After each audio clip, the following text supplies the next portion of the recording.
नहमदुहु व नसल्ली अला रसूलिल करीम अम्मा बाद फ़अऊज़ु बिल्लाहि मिनश शैतानिर रजीम बिस्मिल्लाहिर रहमानिर रहीम। आपको आज मैं एक छोटा सा कुलिया बताने लगा हूँ। ग़ज़वा तबूक नबी अलैहिस्सलाम के ग़ज़वात में से है। ग़ज़वा तबूक 9 हिजरी में हुआ। इसके लिए आपको याद रखना इतना ही काफ़ी है कि ये नाम सिपारे की सूरह तौबा के अंदर इसका ज़िक्र है, आयत नंबर 117 के अंदर।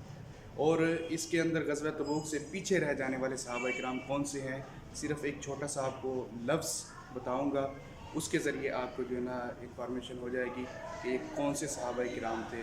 तो आइए, हमने सिर्फ़ और सिर्फ लफ्ज़ मक्का लिखना है और मक्का को याद रखना है। बस इसके ज़रिए हमें पता चल जाएगा कि कौन से सहाबा किराम थे। सूरह तौबा की आयत नंबर 117 के अंदर 3 सहाबा किराम का जिक्र है कि 3 सहाबा किराम थे जो ग़ज़वा तबूक से पीछे रह गए थे। अब इनका नाम याद किस तरह रखें, तो याद रखने के लिए लफ्ज़ मक्का को याद रखना है। लफ्ज़ मक्का को याद रख लिया तो सबसे पहले हमने मीम से निकालना है मुरारा बिन रबिया रज़ी अल्लाह तआला अन्हु ये, और लफ्ज़ काफ से हमने निकालना है काब बिन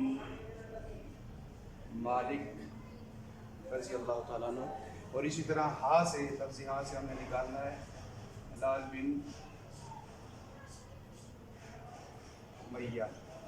तो इन सहाबा किराम के नाम याद रखने के लिए सिर्फ लफ्ज़ मक्का को याद रखना है।